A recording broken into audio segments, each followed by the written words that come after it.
Your Excellency, the Vice President of the Federal Republic of Nigeria, Your Excellency, the Chair of the Senate, the Honorable, the Attorney General in absentia, the Speaker of the House of Representatives in absentia, the Chair of the House Committee, Senators, Ambassadors, distinguished guests, good afternoon. I'm very happy to be invited to join you today to speak about the subject of corruption. It is a subject that is evergreen in Africa and one that deserves attention at all times, because corruption has undermined and continues to undermine development in Africa.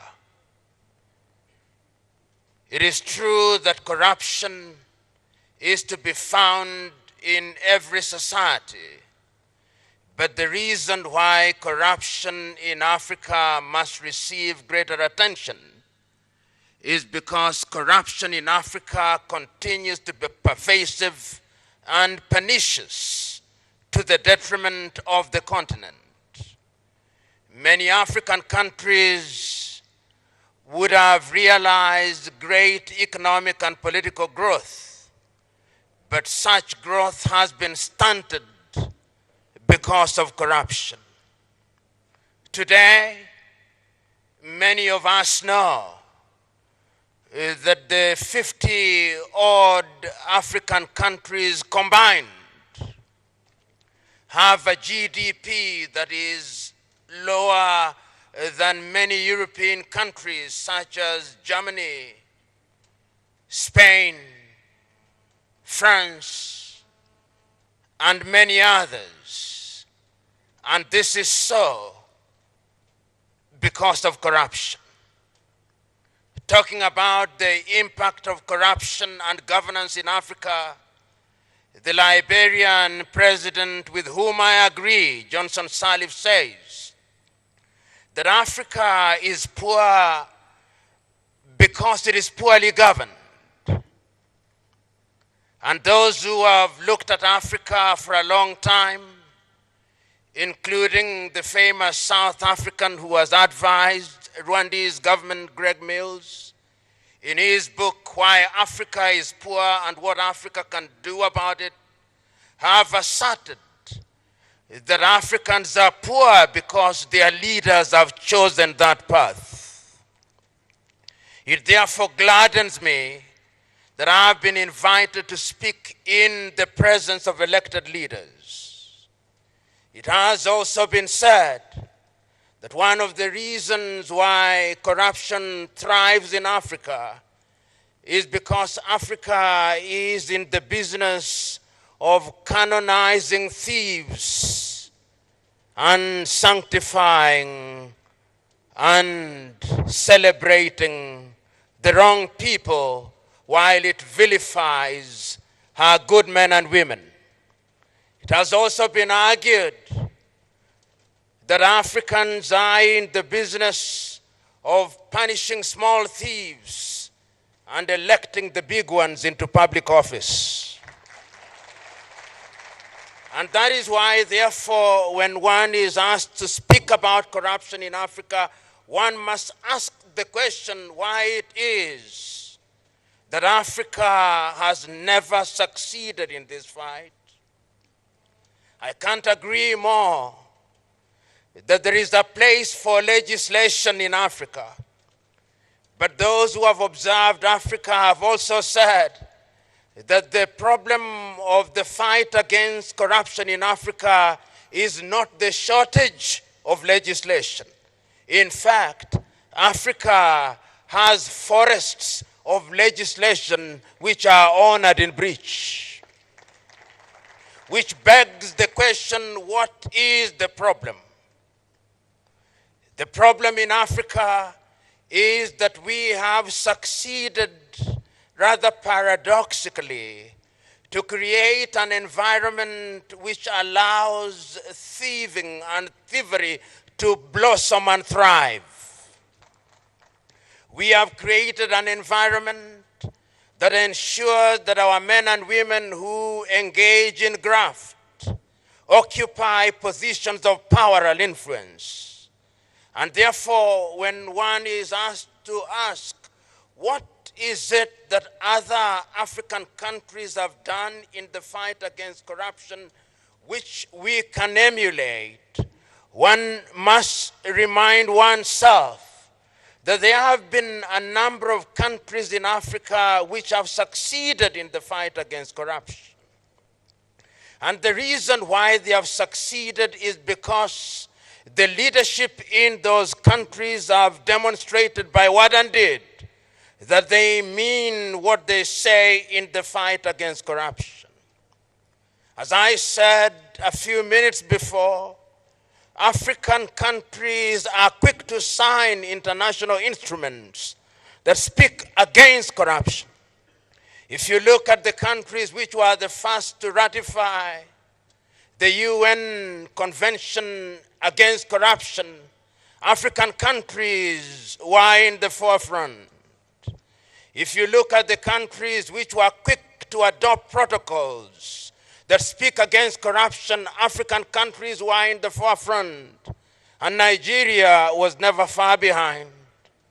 If you look at the countries which adopted legislation against corruption, it is African countries. In other words, African countries have the inclination to sign anything on sight without doing what those things require and demand of them. So, it is not legislation in and of themselves. It is something else. It is the culture that we have evolved over the years in Africa of celebrating ill-gotten wealth. It is not the shortage of political pronouncements in many African countries. Those who occupy political leadership when they seek political office will invariably say that we are going to fight against corruption. But many times, in the fight against corruption, their understanding of it is that they should appear to be fighting corruption without actually fighting corruption. So the question that we must ask ourselves, what must we do, we who have the privilege and honor of serving our countries in the positions to which we have been elected, in order to salvage our countries from the chains of graft? There are those Afro-pessimists who hold the view that Africa will perpetually and eternally be mired in the muck and mire of corruption. But the truth is that African countries have demonstrated that it can be done. Countries such as Botswana have demonstrated that when there is a committed leadership at the very top, corruption can be fought and can be fought successfully. Countries such as Mauritius have demonstrated that corruption can be fought. Countries such as Rwanda have demonstrated that corruption can be fought. And what they have demonstrated is that corruption is so serious a business that it cannot be left to the political class. They have demonstrated that corruption is so serious and ill that it cannot be the fight against corruption cannot be conducted on the basis of equivocal and vague political pronouncements or technicalities of procedure. They have demonstrated that sometimes there must be a deliberate conspiracy of institutions in order to fight corruption. They have demonstrated that the executive must positively and creatively conspire with the legislature, and that the legislature must conspire with the judiciary not to undermine those institutions, but to strengthen those institutions. And I hold the view that it can be done, and it must be done. Because if it is not done, many African countries will never realize their potential. It has also been demonstrated by those countries that in order to fight corruption, there must be collaboration of a continental nature. And it is not lost on me that the African Union has brought to pass the African Convention for Combating and Preventing Corruption, which is the continental instrument that allows African countries to participate in the fight against corruption through collaboration. And it can be done through regional efforts. In the ECOWAS region, the ECOWAS environment provides an opportunity for Nigeria and the countries in this part of the world an opportunity to engage in the fight against corruption in a positive manner. It has never been lost on me that the day Nigeria rises, that is the day Africa rises. You may not know, but 1 out of every 5 Africans is a Nigerian. And the reason, in my view, why Africa continues to totter in the manner that it does is because Nigeria has never realized our potential. The day Nigeria realizes our potential, that is the day that Africa will rise. So we are here today also to remind Nigeria that it must play her leadership role, not only in this region, but in Africa, by demonstrating by what and did that Nigeria will be in the forefront in the fight against corruption. And it's not only at the continental level that Nigeria must demonstrate this. Nigeria must also demonstrate her leadership position in the world. The United Nations Convention Against Corruption provides several opportunities which can be exploited by member states, including Nigeria, to ensure that funds that have been ill-gotten are repatriated and the men and women who engage in such unconscionable and harmful behavior are punished in accordance with the law, that the world may know that if you reap where you have not sown, there are consequences to it. It is also important to create an environment that is hostile for people to participate in corruption. There was a time when I believed that procurement laws in and of themselves were a magic wand, which upon being waived would eliminate corruption in the civil service. But over the years, I've come to realize that procurement laws only allows people to steal in accordance with the law. And that therefore do not be under the impression that laws in and of themselves will solve the problem. As a young boy, I read the great Nigerian writer Chinua Achebe, who said that since men have learned to shoot without missing, a naked bird has learned to fly without perching. So we who are here must remember that when we are enacting laws regarding procurement, sometimes we do so in a manner that provides an opportunity for bureaucrats to steal in a manner that lends a veneer of legality to their illegal activities. The quality of laws that we enact are therefore very important.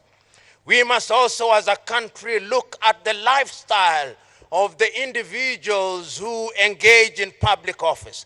How is it that in Africa, when an individual whom we knew to be a pauper is appointed as a public official, whom we knew to be a pauper is elected, permit me and forgive me at once, members of Senate and members of the House of Representatives, that no sooner have you set foot in the Senate or the House of Representatives than you become a millionaire and you begin to live as if money was not a problem. If it was so easy, why aren't all of us so rich? The privatization of public wealth without consequence is something that we must frown upon. And that is why lifestyle audits are important, and I urge you to enact legislation that will require Nigerians that before you build a house as a public servant, you must show us the source of your funds. You must tell us where you got the money. And if you did that, you'd be amazed that those who build mansions will be reduced by 99%. And corruption is something that also undermines democracy. That is the tragedy of corruption. And it has now been demonstrated that in the countries where corruption has been fought and fought successfully, democracy also thrives. I've already indicated to you countries such as Mauritius and Botswana, which are the only two countries in Africa ever to have had budget surpluses, because the leaders in those countries have been in the forefront in the fight against corruption. The other thing that we must do is to create public awareness. And public awareness is not merely to tell the people that corruption is the wrong thing. People know.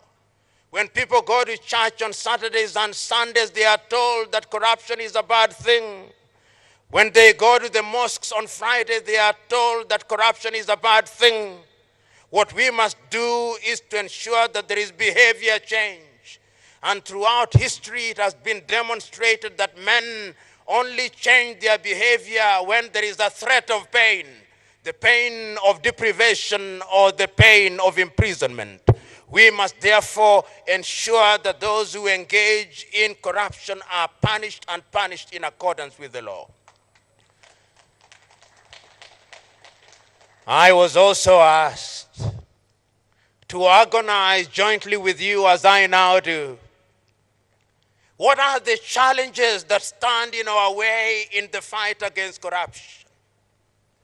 In a multi-ethnic, multinational country such as Nigeria, as indeed are many African countries, the fight against corruption is even more difficult.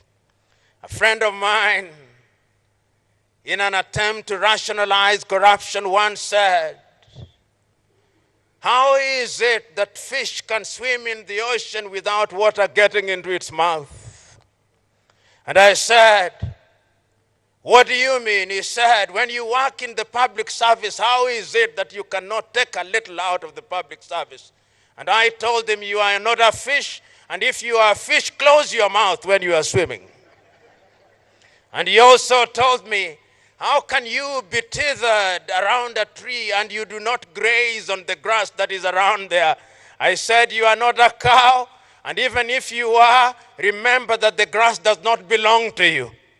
There is no shortage of attempts at rationalizing corruption in Africa, and there is no way in which we are going to fight corruption without changing people's behavior. My prescription is that we must realize that those who engage in corruption belong to a different cadre of people, and that they must never be owned. The culture in many African countries that if a thief is from your tribe, you say, "Yes, we know he's a thief, but he's our thief," must stop.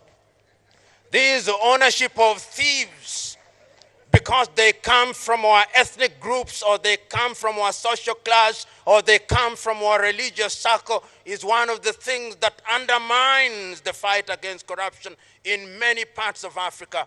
We must therefore create an environment where those who engage in graft do not have places of refuge in their ethnic groups. We must not create an environment where when we punish people because they have engaged in graft, we then give them protection because they come from our tribes.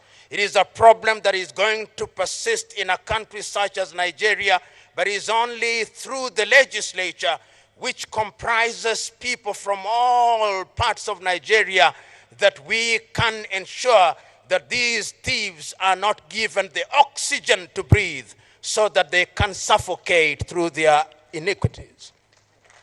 Ladies and gentlemen, the fight against corruption is one which one can talk about for a long time. But when one is speaking in the presence of the Vice President of the Federal Republic of Nigeria, one ought to measure one's words. One only ought to say the things that ought to be said. And therefore, as I draw to the conclusion of my presentation, there are a number of things that I think are critical in the fight against corruption in the manner that it has been demonstrated in different parts of the world. The first thing that we must do is that we must strengthen institutions. Institutions are at the very heart of the sustained fight against corruption. Your President, His Excellency Muhammadu Buhari, is on the right path. He has given us a clarion call. He is now recognized the world over as one of the chief fighters against corruption. But I can tell you that no matter how well-intentioned he is not going to succeed unless you support him as the legislatures. He is not going to succeed unless the institutions are strengthened. And in any event, the maximum he can stay in office is 2 terms. And let me tell you one thing about those who engage in graft. They have the patience that is amazing. If they can sleep quietly for 8 years, only to emerge as greater monsters in the 9th year.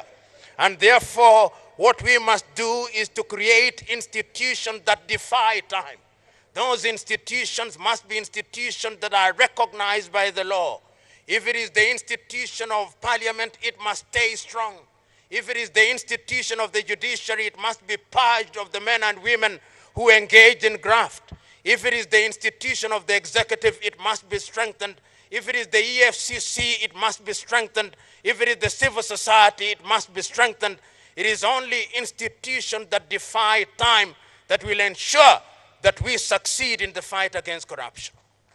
The second thing that we must do is that we must have a raft of laws which ensure that those who want to do things that are detrimental to the society are punished, and punished swiftly in accordance with the law, and they are not allowed to be unleashed to the unsuspecting public. And I am happy to note that our representatives from Europe are here. For a long time, Africans who stole from Africa had safe havens in Europe. It is my joy that even Europe now is beginning to close the doors. Under the World Bank, we have mutual legal assistance. If we can ensure that those avenues are closed so that they cannot keep their money away. What amazes me is that these individuals kept their ill-gotten wealth in numbered accounts. Not their wives, not their husbands knew. So that when they died, this money was enjoyed by other civilizations. We must now ensure that those who serve in the public service do not hold accounts outside of this country. If they love this country so much that they serve her, why is it that they do not have faith in having their money in this part of the world? These are things that can only be done if we have sound laws. The third thing is that we must look at our education system. What are we teaching in the 143 universities in Nigeria? What are we teaching in our high schools? Are we teaching our young men and women that you can be celebrated simply because you have acquired wealth without a source being given?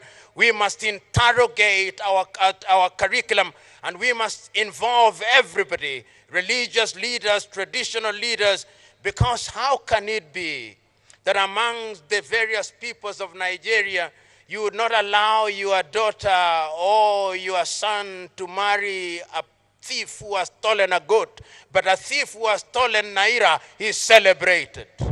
We must give the goat and the naira equal value because he's a thief is a thief. Lastly, I have no doubt in my mind that we must introduce hygiene in our politics.